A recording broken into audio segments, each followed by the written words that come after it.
everyone, to Pod of Thrones. I'm Jeff. I'm Jennifer. And joining us again to talk more Wheel of Time, Loremaster Kevin. Hey guys, how's it going? It's going good, Kevin. We are recording this just shortly before Thanksgiving. I hope you have awesome Thanksgiving plans. I do too. You hope you do. Okay, well, good. I'm glad we covered that then.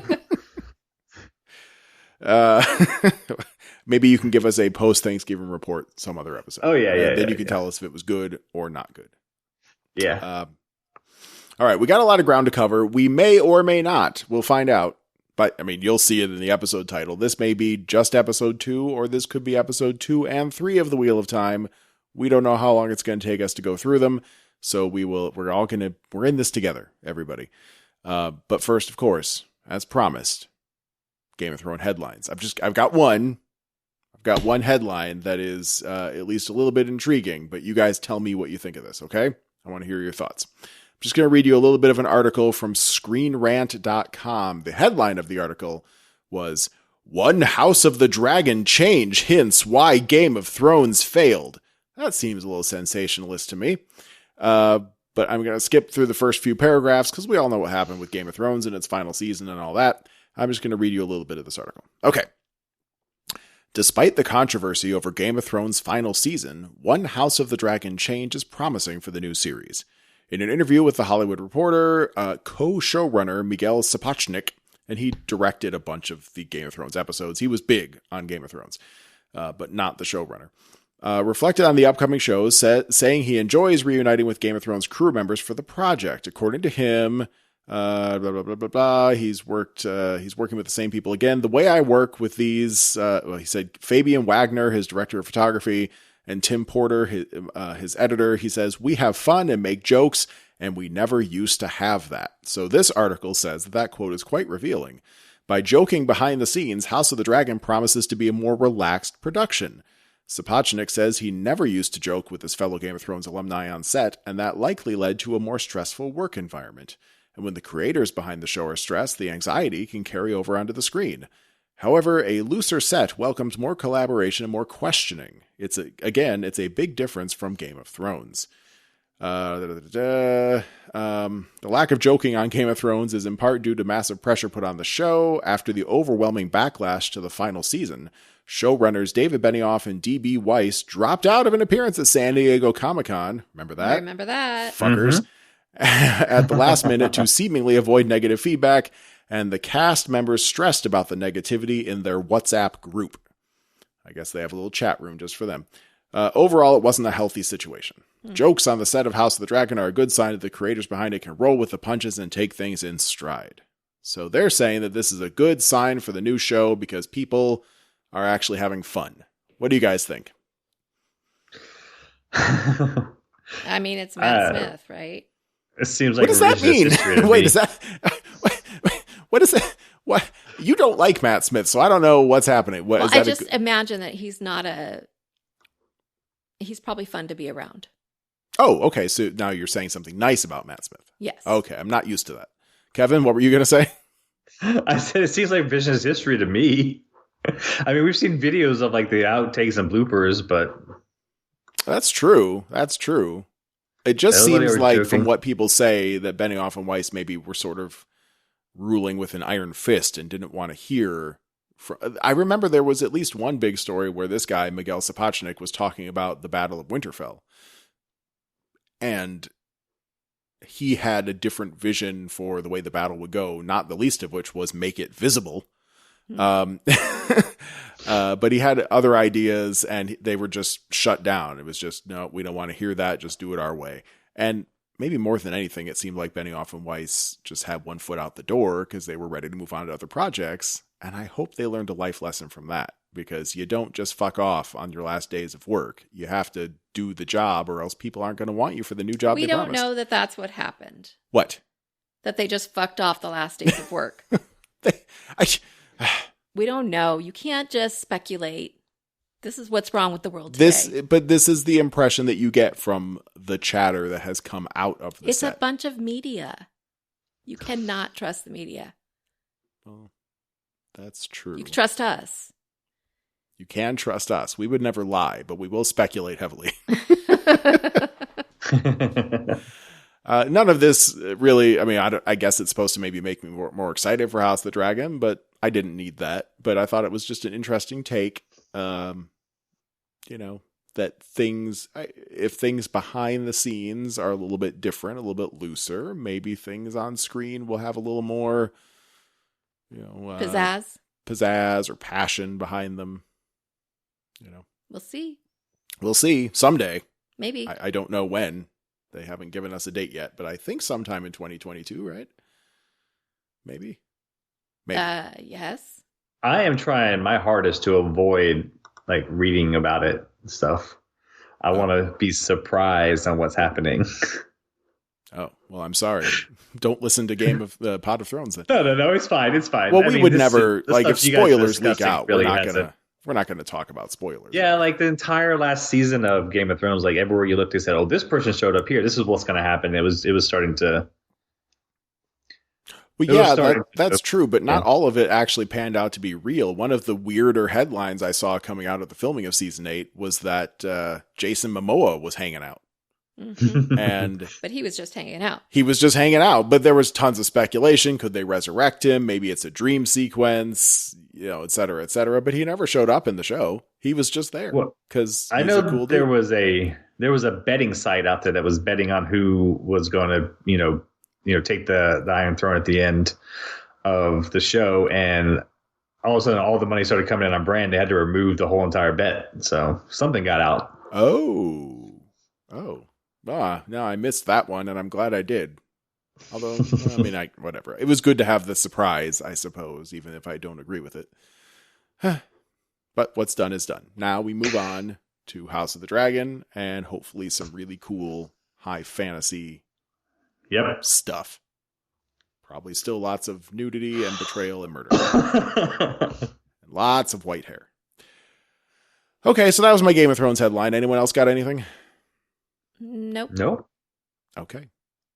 Then put your nerd pants on, because we're going to talk Wheel of Time, Season 1, Episode 2, Shadows Waiting. Mm-hmm. Which, by the way, is another title of one of the chapters. Well, of course it is. Maybe they all are. They pretty much all are. All right, well, there you go. Different, again, from Game of Thrones, where the chapters in the book are just like Bran 1. Yeah. Bran 3, and so on. All right, here we go. Wheel of Time, Shadows Waiting. The first thing that happens is we meet a new faction. I didn't actually write Children down. of Light. Are they called the Children of Light? They all, the white tents, they all wear white robes. My assumption is, hey, here's some guys we're going to like. But maybe not. No. Children of the Light, just so you should, not just of Light. Children of the Light. Yeah. The first, we meet Captain Eamon, and I guess maybe the first indicator that maybe this guy is not super cool is that he gets a treat for some kind of victory that these Whitecloak people just won, and it's some kind of crunchy fried bug. It looks disgusting, but he loves it. I thought it was maybe that doesn't indicate bird a of bad some person. sort. Was it a bird? No, I thought it was a bird. I thought it was a bird also, because he talked about the beak. Oh, well, he never said mind. Something about the crunching of the beak. I guess I missed that line. Okay, well, in that case, a crunchy bird. Good people eat crunchy birds. And then he starts talking. What? This was one of the times where if you hit trivia on Amazon, it did a really good job of kind of explaining what's going on. I have never even noticed that function. You pause and it says X-ray and it tells you who's in the scene. Is there a place that and then you hit if you hit view all, there's a trivia thing, and you can jump to the different places in the thing, and they actually they do a good job. Of explaining what that one is. Oh.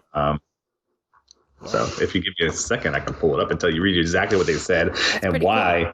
Cool. I really like doing that sometimes, because it kind of takes me and lets me know what's going on with the different things. But as long as it kind of doesn't do anything spoiler to you. Well, as long as you stay where you're at, because it has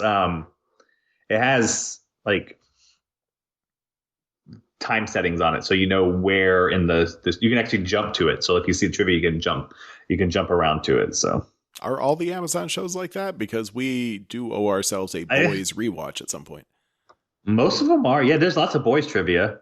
Damn. All right, babe. You just hit view all. Well, I don't see it right here. I mean, usually it's right there at the front of the thing, but let's get the show going. Yeah, so it's pretty neat. Okay. Well, while you try, if you're going to pull up trivia on whatever it was he ate, is that what you're saying? No, it's actually on the Children of Light, but I'm not going to pull it up. Oh. Basically, what you have to know about them is that they're not ruled by any nation. They're kind of gone on their own. And so over the years, basically over the year they've kind of gone to the extremes. Well, I would say so. Although they also turn out to be kind of hypocrites, but we'll come to that. So this Iman guy, he's talking to some chick and she has no hands, just bloody stumps, and she's wearing yellow. And he took a ring from her hand and it's got a yellow stone on it. She must be one of the Aes Sedai. So, I mean, maybe so now you got your third color. We talked about tell what's a yellow Aes Sedai, Kevin? We talked about the red and the blue last time. The yellow, they are devoted to healing. They're the healers. Oh. So I meant to tell you this last time is you saw Moraine heal. Every Aes Sedai can heal, but like you can either, some of them could do just like a cut, and some of them can like heal, like bring you back from the brink of death. Mm-hmm. And and usually that's usually what the yellow are. They're the better of the healers. Look, as a longtime gamer, especially like second edition Advanced Dungeons and Dragons, like I am used to there being specialists amongst the mages. So this all makes a lot of sense to me. Right. So she is one of those. So she's a healer type, and he took away her hands, so she's probably not going to do that anymore.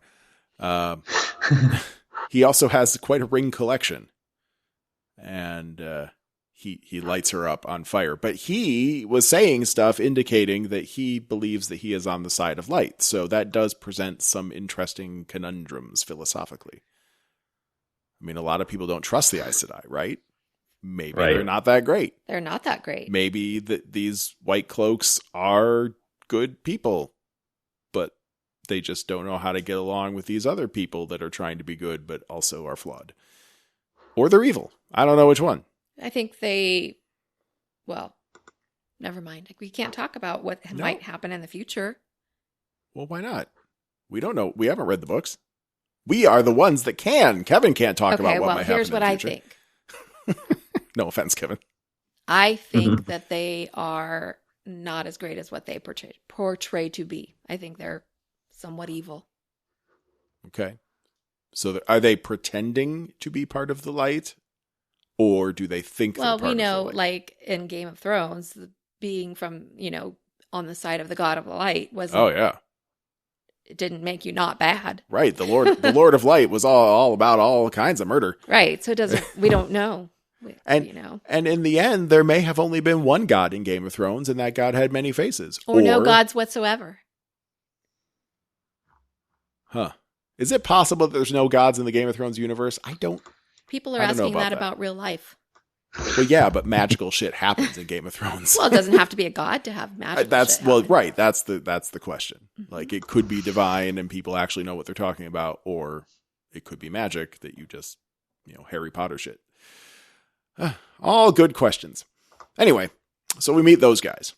Meanwhile, our pack of heroes, or what we think are heroes, are riding through a snowy area. The Trolloc army is close behind them. This is where I start taking notes about Lord of the Rings, like just the parallels to the Uruk-hai chasing down the Fellowship of the Ring.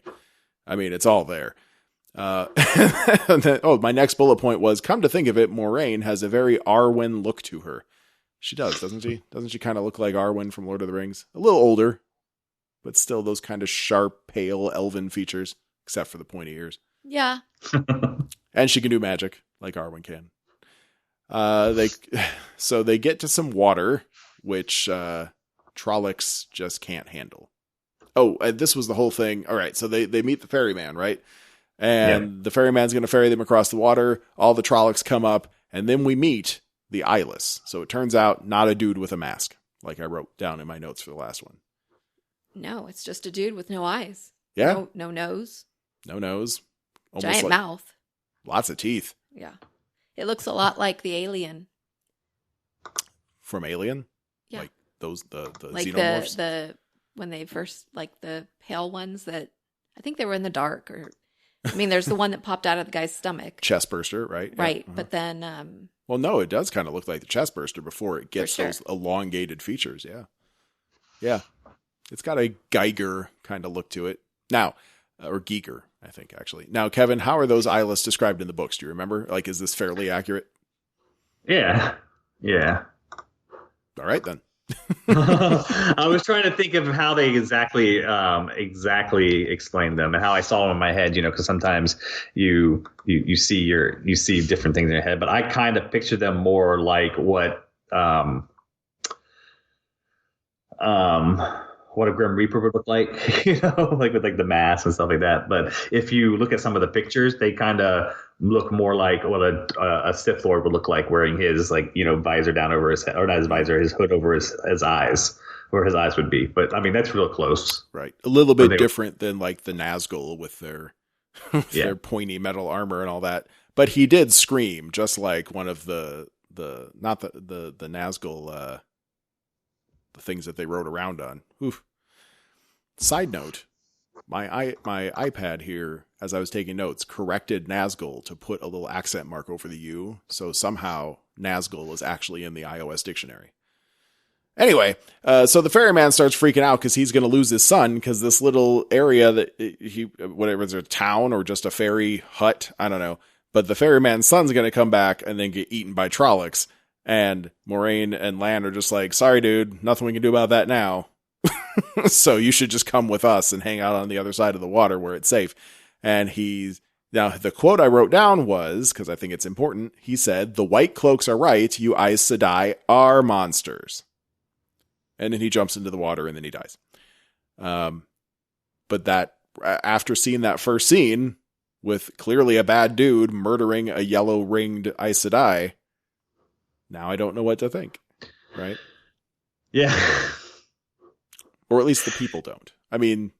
No, I think that's the point. I think that's what I was... I think before we started this, we talked about not knowing who the Dragon Reborn is yet. And I think the show has taken that type of... you got to guess on, are the Aes Sedai good? Are the Children of Light good? Are... who's the Dragon Reborn of the four they took out of there? All those things. I think the show is trying to make it more of a, who is type thing. Adding some intrigue. Yeah. Which it works. I mean, there's a very logical argument to say, yeah, Moraine is right. I just feel like she could have been more compassionate maybe about the fate of the son, instead of just saying, sorry, he's going to die. Which is basically what she said. Like, there was no emotion. Just shed a tear for the guy or something, right? Make the ferryman feel like you actually care. You got to realize her whole job, she's on her own mission within the blue. Her whole job is to, usher in, save the world from big, huge things that are going to happen. So one person dying in the grand scheme of thing is not that, like, in her mind. It's like the commander. I get that, but she's not playing the PR game. She doesn't need to. She has them with her. Well, the ferryman died, so I guess there's no really PR to have at this point. But if she could have convinced him to survive... She didn't have time. There was no time. She said it. I have no time. She could have... Just use her ring. She could use her ring to, like, make a teardrop come out of her eyeball. She doesn't have time for Even that if she doesn't have the capacity for it. All right. Well, anyway, he's gone. And the heroes get away. The Trollocs and the Eyeless are very angry. All right. So let's see. Walking through the woods, yada, yada. The kids are debating whether or not one of them could be the dragon, which one, and whether or not they can trust Moraine. They don't trust her. Mm-hmm. And here's a question for you two. Why? Why don't they trust her? I mean, the ferryman died. I get that. But the Trollocs... Right? Well, I mean, Rand said it right off. He said, look, we were fine till you showed up and these guys came. True that. And so it's a kidnapping conspiracy, like Moraine's controlling the Trollocs. Well, no, but she drew the Trollocs in. you probably get pushback on what I'm about to say, but you really don't see the Aes Sedai until the second book at all. You see Moraine, so you are kind of, when you're reading, you're kind of not knowing to trust them anyways, because it seems magical what she's saying, and she can't lie, she can't harm, she has to protect, those type of things. Well, but you see them like lie by omission, basically. Like she said, "Oh well, all the girls are my sisters." I mean, I think that came up soon in the third episode. That comes up in this episode. But maybe we only meet Moraine in the first book and not a whole lot of other Aes Sedai, if any. But then, I mean, they gave us Liandrin. She does not seem like a nice person. That was it. I mean, again, you don't see her to the second book at all. But right. But they added her into this series. Yeah. Here. Yeah, I mean, it's good to get it out there because it's hard to. I think Game of Thrones did it with Stannis, where you didn't really see him until the second season, and you're like, okay, well, who's this guy again? Yeah, they mentioned him by name, and then Yeah, so I think it's good to bring them in when it comes to TV show. And that's another reason why they added all these backstory. Like they gave, the people who actually weren't the Dragon Reborn all these backstories so that because some of them you don't really get involved with them until like the fourth or fifth book. And you can't have that in a TV series. You can't have some of your five, your seven main actors, two of them, you don't really learn much about them until the sixth season of the show. Well, hopefully the show will last that long. It's already been picked up for both the second and third season. Oh, has it? Oh, I didn't see that. All right. Yeah. Was that just in the last few days? I think it got picked up for the third season before they even premiered worldwide the first episodes. Well, it's about time Bezos did something good with his money. All right, so they're in the forest. They make camp. Moraine wakes up Egwene just for a little chit-chat. And they talk about the three oaths, because Egwene doesn't trust Moraine, right? Egwene and Moraine. Yeah. The three oaths, the promises made by the Aes Sedai, and it boils down to we don't kill anyone unless we have to, or something like that. We don't lie ever, or we never speak an untruth, and we don't use the one power as a weapon except for, again, like saving lives.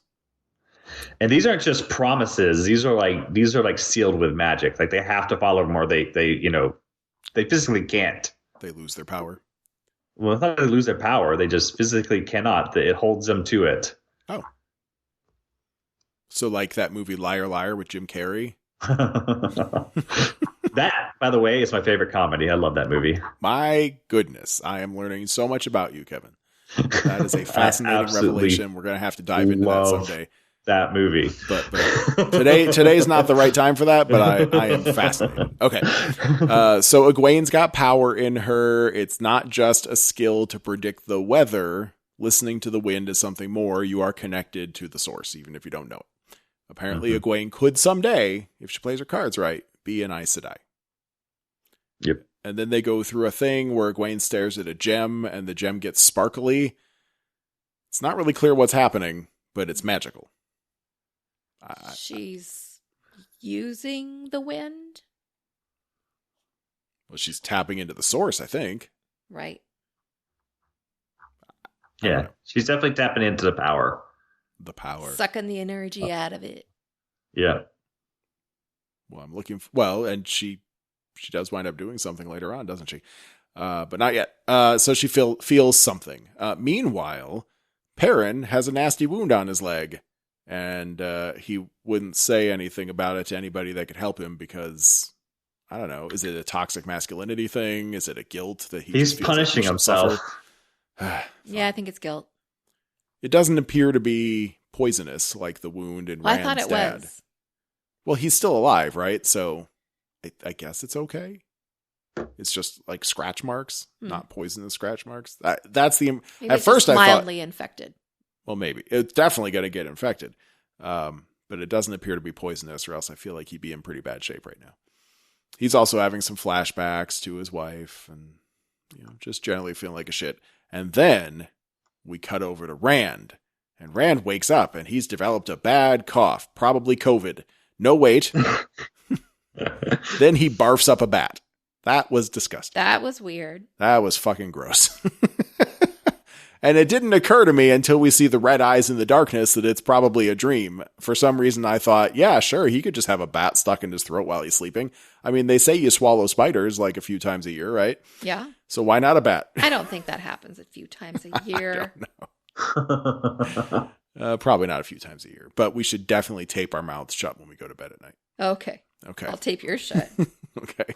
I'll shave first. But wait. So he wakes up, he barfs up a bat, sees red eyes, and then he wakes up. But then it turns out that that dead bat is actually right in front of him anyway. So our big bad in the darkness is probably Freddy Krueger. That's my next best guess. Where dreams become real. But there's dead bats everywhere, and the kids all had the same dream, more or less. So there's a guy with red eyes. Who is he, babe? I don't know. He's somebody sent from the Dark One. Or he could be the Dark One himself. Maybe it's like a Sauron thing. He just sends people. I mean, Sauron would come to, in divisions, right? Frodo. He would. Frodo saw him a couple times when he put on the ring, but still. Well, Dark One's locked in a prison right now. Hey, we don't know that. Yes, you do. They told you that from the very beginning. He's getting ready to break free. Yes. I don't remember. That was the whole point of the Dragon Reborn story. Is that the Dark One's locked up, but he's trying to get out? Yeah. I thought it was just the Dark One's just building up his power again, kind of like Sauron. All right. So he's locked up. Fine. Good. So that can't be him. He got locked up during the breaking of the world. I mean, they were talking about that at the beginning. We're right, but people, it's been a long time. Maybe get off for good behavior. That's true. Yeah. So they're all freaking out. I feel like if you're breaking the world while you're putting him in prison, I don't think he's going to get off for good behavior. Well, the world actually seems fine. I mean, there's besides the Trollocs, there's water and greenery and little towns where people are happy. But there's war everywhere. They were talking about it. They talked about how a war was breaking out in the South, but we don't know anything about it.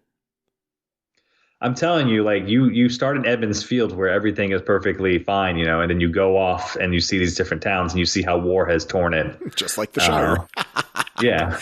Oh, God. So I'm telling you, there's a lot of parallels. There really are. I didn't even think about that till just now, but yes, the four come out of the Shire. It's fucking Merry and Pippin and Frodo and Sam. God. Yeah. Except one of them's a girl this time. Okay. So anyway, Moraine is trying to get them calmed down and how they have to move on and they have to get to the White Tower. And Randican Skywalker completely loses his shit and just starts screaming, "Why should we trust you?" at her. And he's being just not cool. Like, she did still save your life, buddy. I mean, no. Everyone's full of doubt. I don't know. I just freaking kids, man. Yeah, well, that's a teenager for you. Right. And they're 20, not teenagers, but still they're not 25, so their brains haven't fully formed. A boy that is 20 is still 14. Well, I guess we'll find out soon. Your son just turned 14. We'll see if he stays the same for 6 more years. Yeah, no kidding.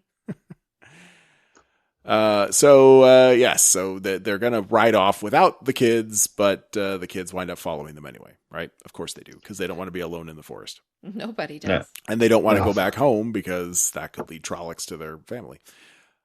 Okay, so Lan's scouting ahead, and he comes back to say, hey, there's a bunch of Whitecloaks up there. So now they got to go incognito, which is the tricky part about Moraine not being able to lie. Of course, Eamon, the guy we met earlier, is there and wants to question Moraine. But she manages to pass. Yeah, she did this whole thing where, she has a sister in another village, but that sister's actually an Aes Sedai, that kind of thing. They find her Trolloc wound, and she plays it off pretty well. Now she does. She gets them to hunt down Trollocs, to go look for them. Yes? Does the guy that is interrogating her... Eamon, the black guy? Is he the same? He's not the same guy that was in the town selling? No. Okay. Different guy. What about in the future? I think maybe this is the next episode, or maybe it was the episode we saw already. Nope, next episode. Okay. It's important. There's a little bit important back and forth going on there during the light, and they added the Children of Light when they're together. They kind of added a scene where the captain kind of said, "Hey, we stay away from the Aes Sedai, but you should get your wound looked at with them." Right. That's the hypocritical thing. What the fuck was that about? Right, but see, here's the thing. It shows that there is a schism inside that organization as well, because the black guy, Iman. Iman. He's the questioner, and so within Children of Light, they don't see eye to eye on what's happening.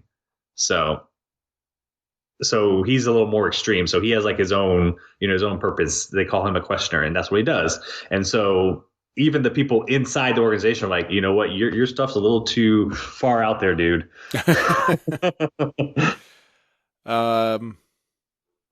It certainly appears that way. Which then actually could mean maybe the Children of the Light aren't actually that bad, right? Maybe they're going to go hunt the Dark One's minions. Maybe they're going to fight Trollocs and stuff, but it could just be that guy is bad. Maybe it's just the one guy, not even all questioners. Some of the questioners are like, that Iman guy kind of creeps us out with all those rings he keeps taking. Always cutting off hands. And he's a little creepy. Crunching on birds. That dude's weird. Yeah. But it works. The Whitecloaks are going to go... Well, so the Whitecloaks are going to go off hunting the Trollocs, but Iman was going to take him and some more questioners and go off a different direction altogether, thankfully not following our heroes. And our heroes go free. But we don't know what he's up to. He's got some kind of other agenda. Maybe we're going to find out soon. We get a riding montage. The kids sing a song about Manetheren, which is their ancestral mountain home. There's a lot of backstory into that. I love that scene. But the queen of Manetheren eventually used her magic to break a Trolloc army, and then she died. She burned herself up by using too much of the one power, which I feel could be foreshadowing. I guess that's why I wrote it down. But it also leads into the next couple of scenes. What? I mean, there's a lot going on during that talk. I mean, yeah, that's one of the things they talked about. But it's important to know that, people were supposed to come and help them that didn't end up coming up, Right. So, and those are the people, as we learn, from Shadar Logoth, or whatever that city used to be called before that. Shadar Logoth. Well, and the Shadar Logoth. Is there any other way to say that? You say it. I just did. Try to say it nice, like nicey nice. Shadar Logoth. It doesn't sound right. Shadar Logoth. Shadar Logoth. Might as well be Klingon. The Trollocs have caught up to our heroes. They're running, and then the horses stop in the face of Shadar Logoth, and so do the Trollocs. But luckily for our heroes, the Trollocs stop like a few miles back and don't get close enough to eat everybody, while the horses are just standing there frightened. But whatever, it works. So what are they going to do now? They go into Shadar Logoth, this forbidden city. It means the place where the shadow waits. The shadow, or the shadows waiting, which is the name of the place. The shadows waiting, which is the name of the the name of the episode. And it used to have a different name, but these are the people that betray Manetheren. Arendelle. So when we're inside Shadar Logoth, Arendelle sounds better. What? Arendelle. I wrote down Rand as being a dickhole to Egwene. I don't really remember what they were fighting about, but I just remember he was being a dick. Perrin's leg hurts. Oh, and then wolves come for him, and he thinks he's gonna die. Oh, that's before they get into Shadar Logoth. Oh, sorry, I skipped around a little bit. On their way to Shadar Logoth, Rand was being a dickhole. The wolves lick Perrin's leg. I'm sorry for getting that mixed up. But his leg has been licked, so I think he's okay now. Right? That was important. Yeah, the dog, they're cleanest, they're cleaner than your mouth. That's what they say, right? Yeah. All right, so they go inside. They're walking around eating poop and rotten carcasses. Yes, but they brush twice a day. That's an important thing to know about wolves. Right. So anyway, they're inside Shadar Logoth. Rand isn't being a dickhole anymore. Moraine, not doing well. She looks terrible. She does. She's wheezing and stuff. Yep. She is losing her fight to this Trolloc poison. And they hole up inside what appears to be an old church. It's really not a bad looking place. I was saying to Jennifer, like, this city might be cursed or whatever, but, you get some cheap real estate there and really live a pretty comfortable life. Yeah. It seems. One would think. We find out that everyone inside the city just vanished one day, and we don't know why. Rand is exploring. Egwene follows him. Matt gives Perrin a knife that Layla once made. So Perrin has something to remember Layla by. And let's see. There's... So later on, there's some whistling and hissing in the wind, and Matt follows that noise because he's smart. And he winds up in this little building, and I don't know if these two things are connected or not, but he sees something in the shadows. Of course, he goes up to it, and what he finds then is a small chest on the ground. He opens it up. They were told not to touch anything, and there's a pretty cool knife inside. Yep. As soon as he touches that knife, a horse gets disintegrated, which is pretty fucked up. Poor horsey. It looked painful. Sure did. Poor horse. I mean, he was told not to touch anything. Eat only the food you brought. Oh. He was told that, but it was also becoming nighttime. So I was in my head, I'm like, well, is it because he touched the knife, or is it just Shadar Logoth, being the place of shadows, is only the place you can go during the day, and at night you better go somewhere else because you're going to get disintegrated. I don't know. Are we supposed to know? I don't think you're supposed to know. Okay. Does it happen kind of that way in the book? No, it's a little different. Assume. It's a little different. I'm okay with blaming Matt. I mean, he's that guy. He's kind of the comic relief, but he's also impetuous and kind of dumb, and he's going to do a lot of stupid shit. So I'm okay with it being his fault. There's other things that go on during their time there that I don't know if the show is going to get into. So I'll just leave it at that right now and wait to see what happens in the other episodes. Okay, fair enough. Moraine wakes up just in time to tell Lan that he has killed them all, but he manages to get her up, and everybody gets split up now. So Perrin and Egwene are together, and Matt and Rand are together, and Moraine and Lan are off on their own thing. But they all make it out of the city by crawling through stuff or jumping off the top of the wall. They all get out without being disintegrated. Hooray! And I think most of did their horses make it out? No, probably not. I'm sure some of them do. Maybe like one horse made it out. Yeah. So at least they're all out. Now, we had one group that's like running around on the ground shouting for the other group. And then I think it was Rand. Yeah, it was Rand and Matt that are like floating on a log in a river or a moat or something. And I mention that because when we get to episode 3, I'm very confused. But everyone's confused. Fine. Lan is with Moraine. He's really worried about her. And then, what's her name, babe? You say it better. Who? Nynaeve. Yeah. Nynaeve shows up with a knife and puts it at his throat. Maybe a small sword.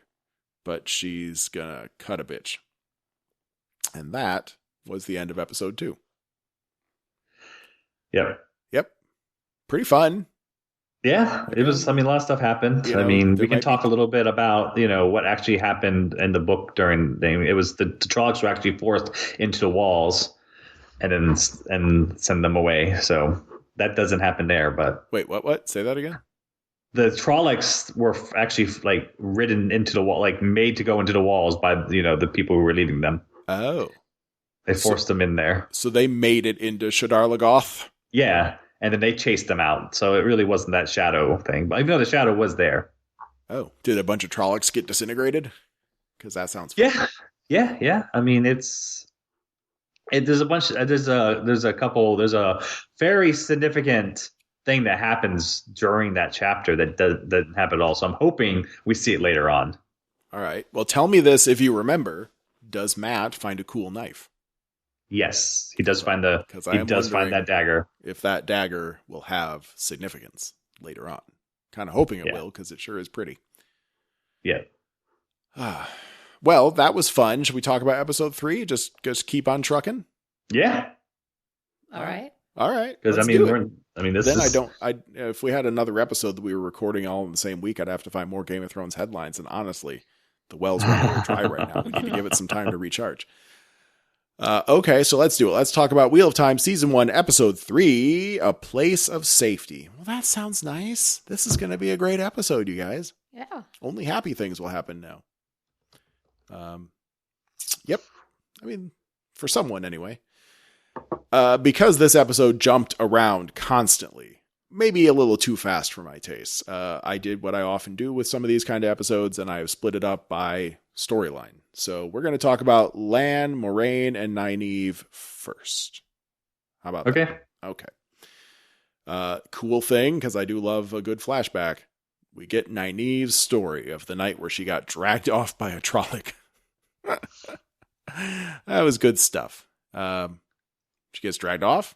One of the Trollocs is really hurt bad, and he seems kind of sad and upset about it. He is. He's crying. Yeah. He's like, my hip hurts. No, it was his stomach. His stomach was torn up, open. Okay.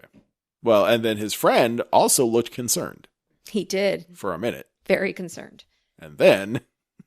he smelled him. Meat's back on the menu, boys, to quote Lord of the Rings.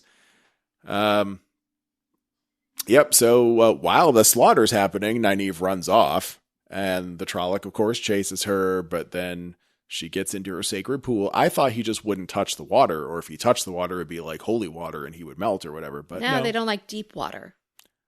Right. No, I get that, but this was the sacred pool. And I know. What's so sacred about it? It's milky. Didn't do shit to protect her. Somebody put some milk in it.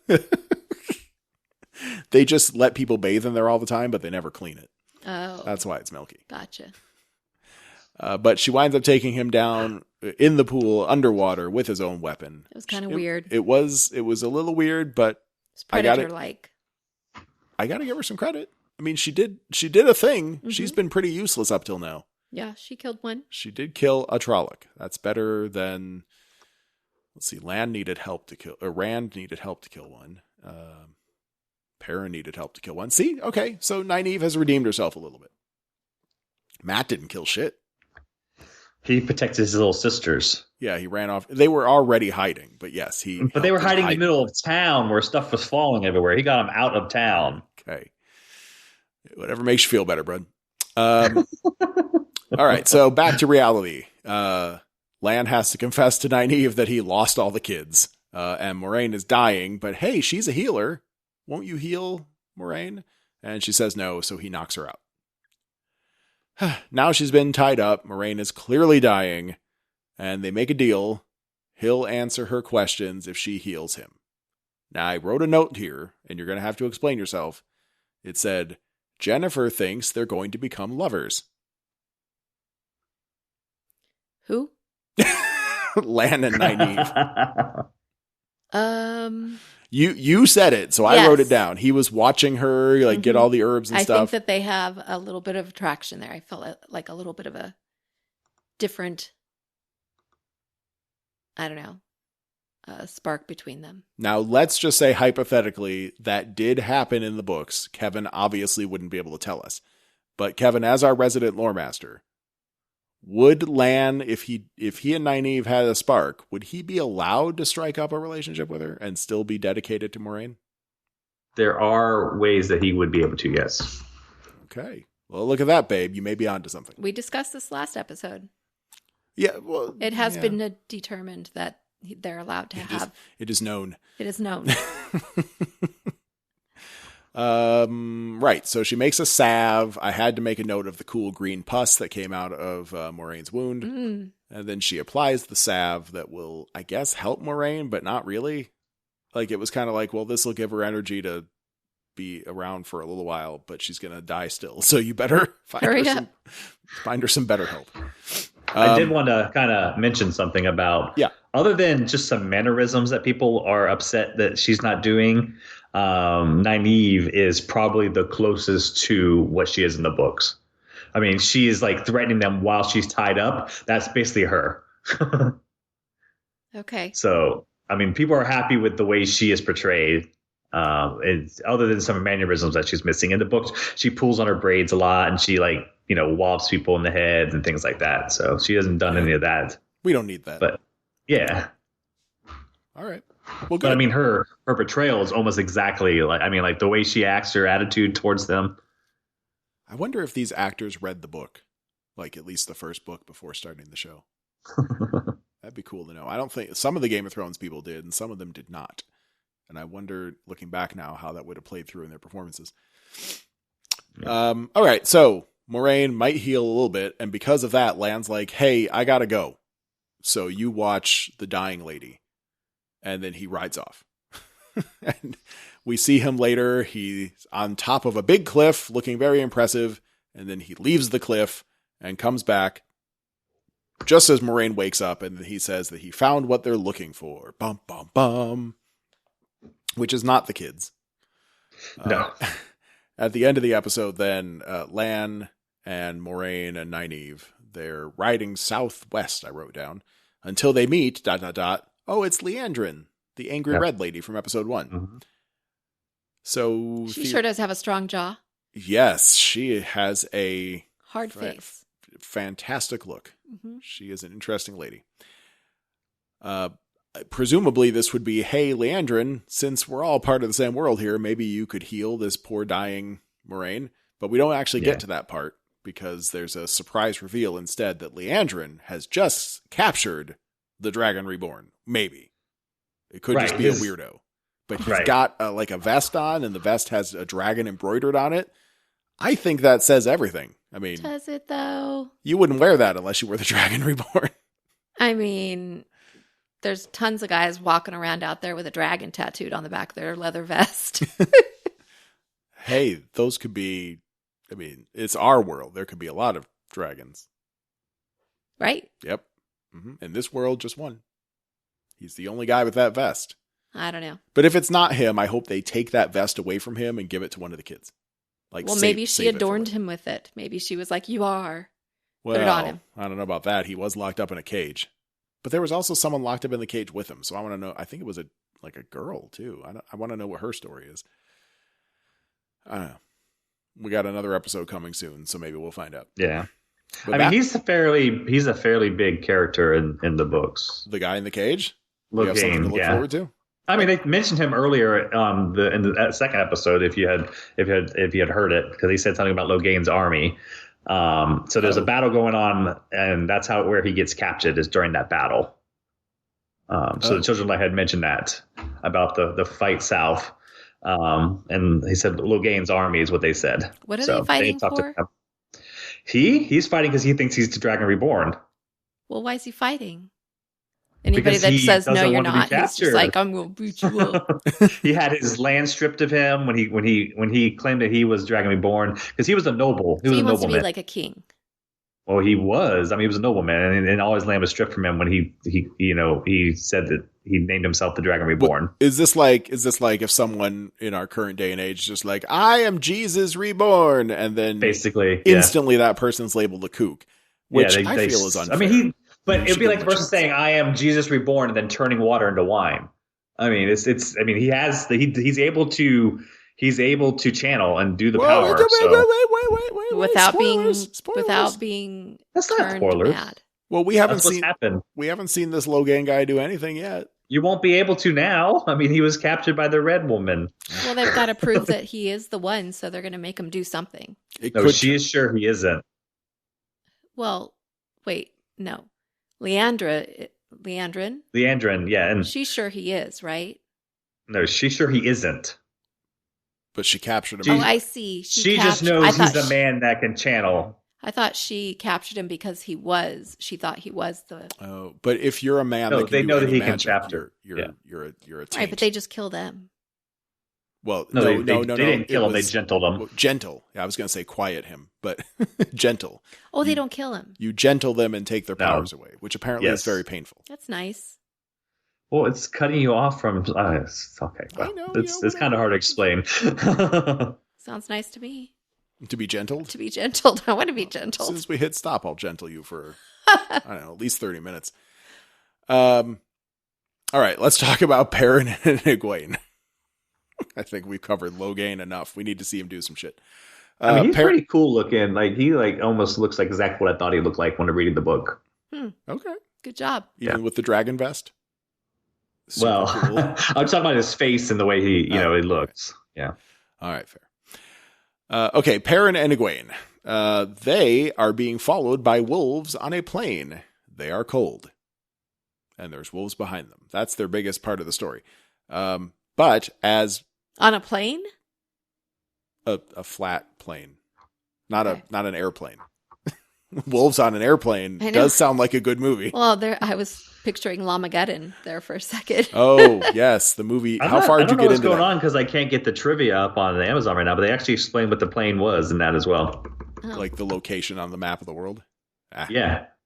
I don't know. That was a dry, arid, cold plane. Right.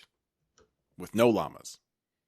No llamas, as far as we can tell. Although, when you're exploring Amazon Prime, now that you've pulled it up for the Wheel of Time, Jennifer found a movie called Lamageddon, and it does look... Is there really a movie called Lamageddon? Yep. Lamageddon? Lamageddon. I think the budget was about $32, based on the few minutes I watched. Okay, so Perrin's trying to light a fire to keep them warm, and he sucks at it. But then Egwene makes a little movement with her hands, and all of a sudden there's fire. And Perrin's like, was that you or me? And she's like, I don't know. She knew who it was. She knew it was her? Yeah. Yeah. She's just trying to, he's already... Make him feel better, right? Right. He's already feeling like shit. Right. He lost his wife to a monster. To himself. Well, she doesn't know that. Yet. They talk about the other two, Matt and Rand, having gone missing. Egwene thinks that Rand is a dum-dum and will go home. But Perrin says, no, he's not that stupid. He's going to go towards the White Tower. So that's where they're going to go. They're going to keep heading east. Well, he said he'll follow her, which is to the White Tower. Oh, good point. You're right. Rand would assume that Egwene is going to the White Tower, so that's where he's going to go. Good point, babe. Either way, Egwene thought Rand was a dum-dum. They fall asleep. Perrin has another dream, but this time it's about Layla, and then there's glowing eyes outside, and he gets all freaked out. But then he wakes up. It's just another dream with glowing eyes. Whatever. But now wolves are all around them. But the wolves won't chase them past a certain point, as if perhaps they were being shepherded. Which is what I wrote down at the time, because I just that's weird. But it turns out that was definitely true, right? So maybe Perrin's the one. Perrin has magical wolf powers? He's like a wolf whisperer. Well, yeah, or just all powerful. He's got to have something. Mm-hmm. Well, he could be the dragon. You're right. Or he could just be part of the dragon. Like all four of them could be a shared dragonness. Mm-hmm. I would be okay with that, I guess. Stranger Things. Thundercats. With our powers combined. Or, yeah, you know what? I didn't write that down, but when I started seeing the different colors of the rings, that is exactly what the fuck I was thinking. I was like, okay, so they're basically doing a Captain Planet. Like these like different colors, and they can shoot their colors at each other and form a super being called the dragon. The witches in Witcher. Not the witches. What are they called? Anyway, they're all kind of like they have their own colors, don't they? And specialties. Or were they all the same colors? No, I think they all get their own individual style.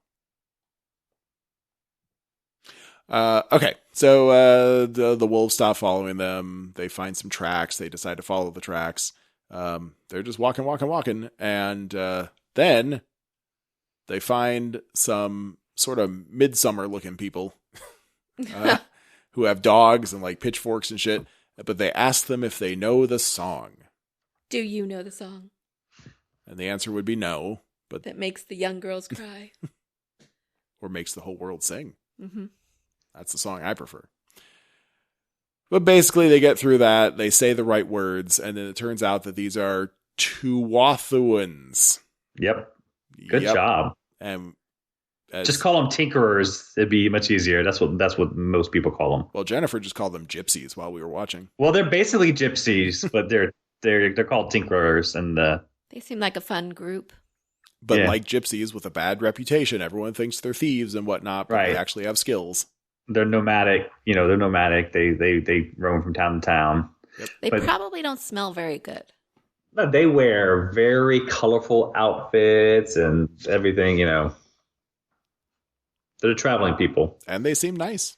Very nice. They're definitely socialists. They're willing to give anyone a leg up just to try to help them get through. They're willing to share power to the workers. They follow the philosophy which is called the way of the leaf. So basically, they're pacifists. Oh, well, that's good news when you get approached by a bunch of them in the woods. Yep. Well, what are they going to do if they meet a bunch of Trollocs? Run.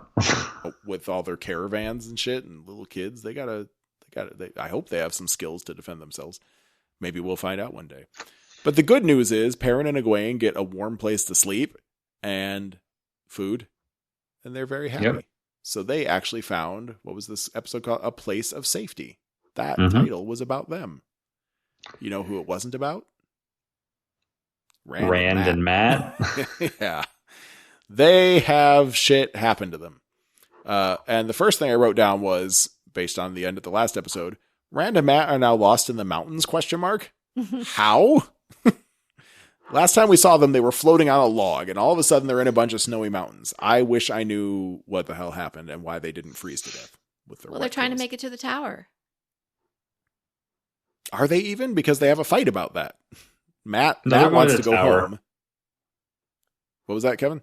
They're going to the tower because he thinks that's who Egwene's going to be. Well, right. Egwene's going to be. Rand does insist that they go to the tower, but Matt's like, let's go home. And Rand says no. But then Rand changes direction. So wherever they were going at the time we first saw them. Well, that's what he brings up. I sent you the meme, which was funny.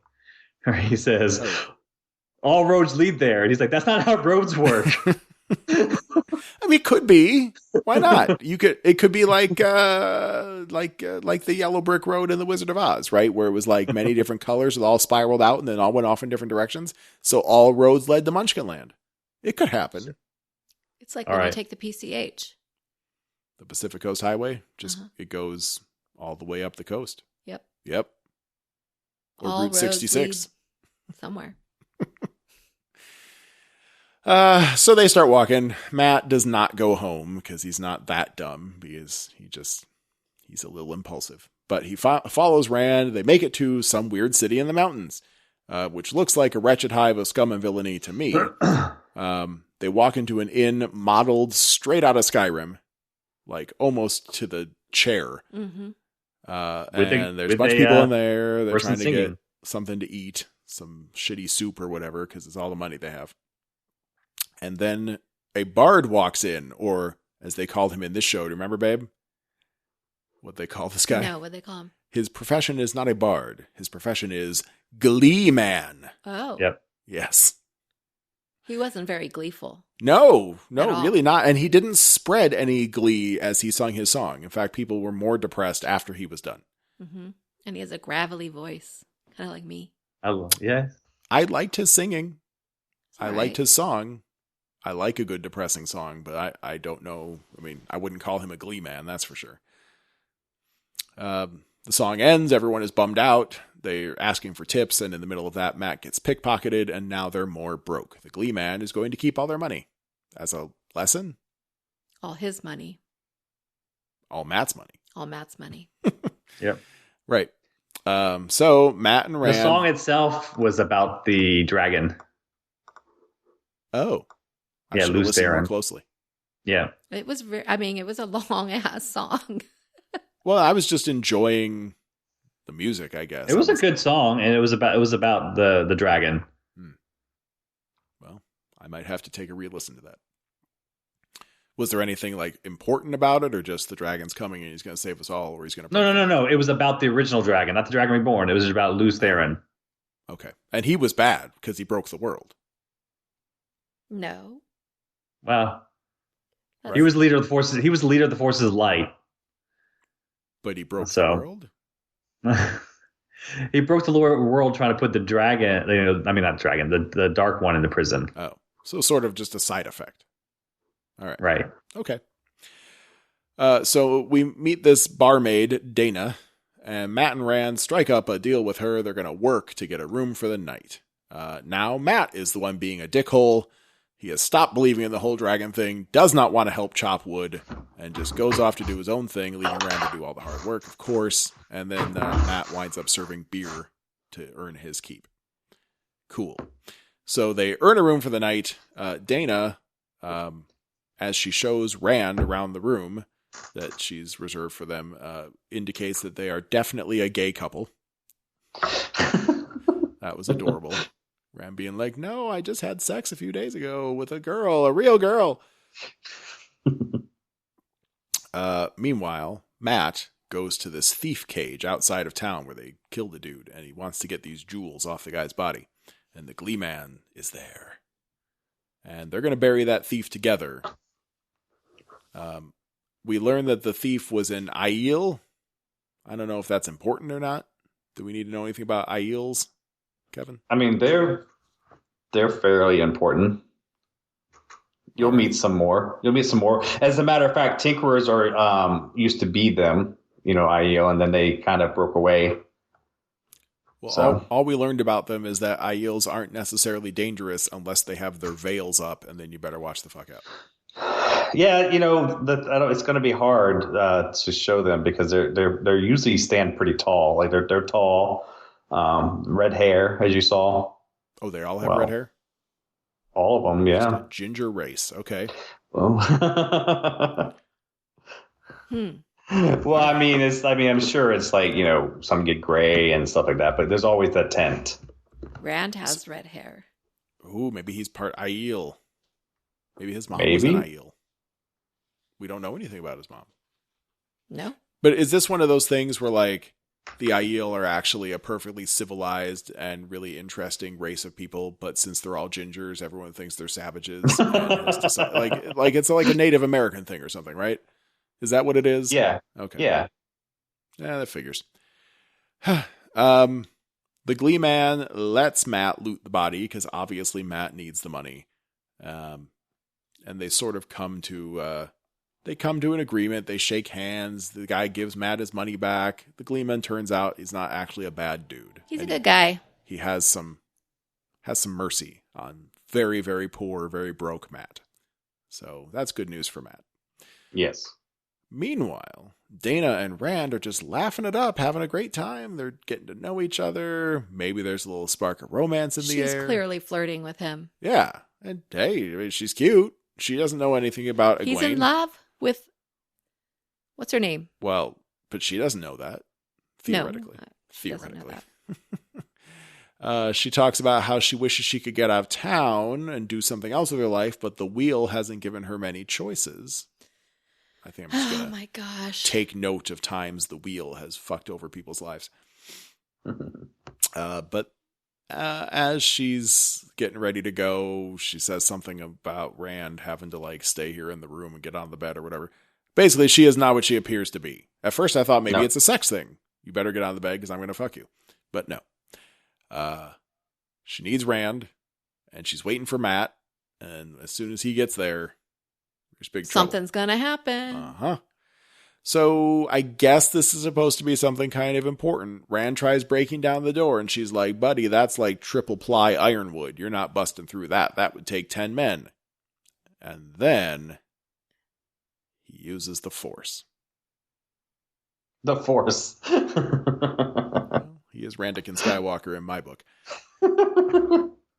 Oh. He breaks down the door. So he's got powers, right? Is this the first indication that he has some connection to the Source? He could be the dragon. I guess that's what the show is trying to insinuate. Yeah.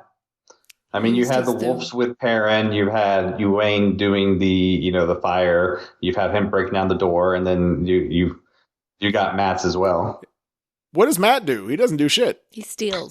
You'll see. He'll start doing it. Matt will do something exceptional one of these days.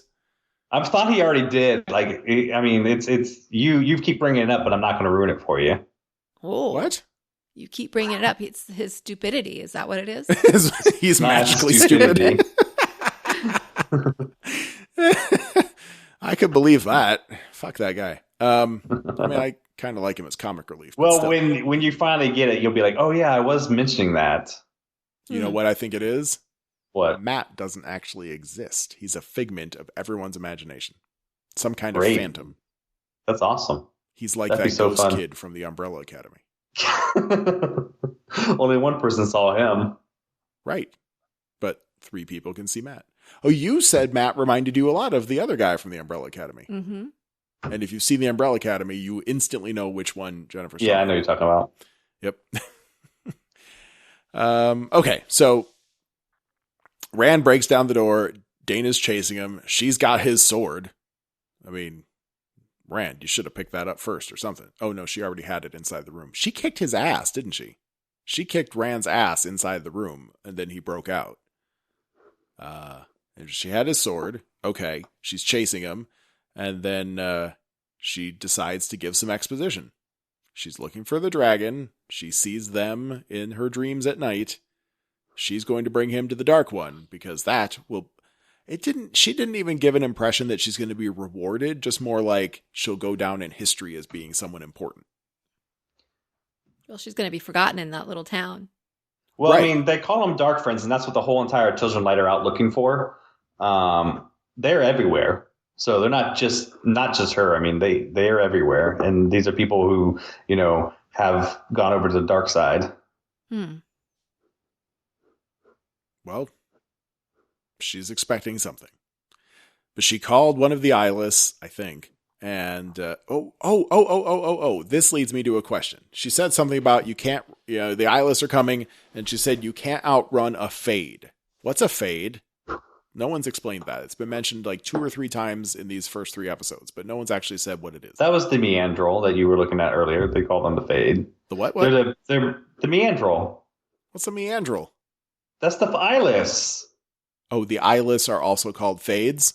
Yeah. Oh. Well, fuck. I thought that was going to be more interesting. I thought it was something else. I mean, why not just call them all fades then? Why call them eyeless? Is it just to like intentionally disrespect them or something? All right, fine. So she thinks the Dark... Oh, and this may be also important. She thinks the Dark One is there to save the world, and it's the Children of the Light and probably the Aes Sedai and everybody else that is going to destroy the world. Probably. So it's one of those things. It's one of these ideological battles where the bad guys really think they're the good guys, which is always food for thought. Maybe they're not the bad guys. But she and Rand and Matt wind up getting saved by the Glee Man. And it turns out he has a name, and his name is Tom. Yep. Thom, according to either the subtitles or the X-ray. So Thom, if you will. Tom. Tom. It's not Tom Bombadil, but it's definitely a Tom. So Tom the Glee Man has saved them, and he says, come with me, I'm going to help you get out of here. And once again, I don't remember if it was Rand or Matt or both of them. They're like, fuck you, you stole from us once. It must have been Rand. But just like, here's another example of a dude that just saved your life. And you're like, why would I go with you? Why should I trust you? Rand bugs the shit out of me. I'm sorry if I'm supposed to like him. I don't. I do not like him. Sam, I am. Okay. Noted. All right, that's it. So Matt helps him see some level of intelligence, and they're going to go with Tom, and Rand thankfully remembers to pick up his cool sword before they leave, and that was it. Yes. Yep. That was it. All the news that's fit to print. Yeah, I'm sorry. Look, guys, if you like Rand, tell me why. He's cute. He's cute. Okay. There's a lot of cute bad people in the world. Rand? I'm not saying Rand is like totally a bad person. I'm just saying is cute enough to make him likable. Well, yeah, because he wants to, yes. Okay. He doesn't trust people, and he's got good reason. Once again, I fear Loremaster Kevin can't really say much about Rand, can you? I can't say much about any of this stuff. Because right now, the first 3 episodes seem to be the exposition. Like we're getting this. And then now, I mean, at the heart of Wheel of Time, it's an adventure. It's an adventure story. So we're about to start getting the adventure, and you're going to start learning a lot about a lot of these people. Well, look, we had a bunch of adventure in that town. Like the Perrin story, the Perrin Egwene story didn't really have much adventure. They just walked away from wolves. And the land story was just riding to find Leandrin. So not a lot of adventure there, but we did get, each one of these episodes has given us some good action. It makes me feel good about the future of the series. I'm in. Yeah. I mean, there's a lot of character developments in this that you guys are going to really like, I think. I'm looking forward to it. So am I. The only thing I'm not looking forward to, and we're going to have to discuss this offline, is how we're going to handle the overlap between the Wheel of Time and The Witcher, because that is some evil shit that's being perpetrated on us. It's a crime against humanity. But we'll talk and we'll figure out what we're going to do there. Yeah.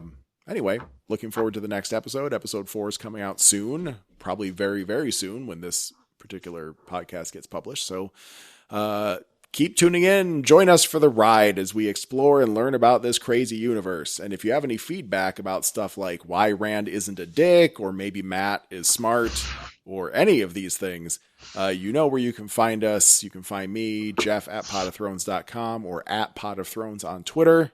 Jennifer, potofthrones.com, or at Kid Free Weekend on Twitter. I haven't seen you tweet much. Are you still tweeting? No.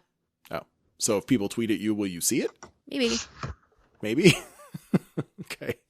You still have the app installed. I still have the app installed. You should get I notifications. open it occasionally, but it's so depressing. I'm just going to randomly tweet at you once in a while and just see if you notice. Okay. That'll be good science right there. Okay. All right. Kevin, if they want to reach you. They go through you. We've been over this. Right. If you want to reach Loremaster Kevin, talk to me. We'll have our people reach out to his people. That's right. By his people, we mean his wife. She controls all of his scheduling. But yes, Kevin prefers to keep things on the down low. All right. So until next time. The wheel of time keeps on turning. Do you like that song or not? You got to write me. That's a good song. If you don't write me and tell me that it's stupid, I'm going to keep singing it. So think about that. Okay.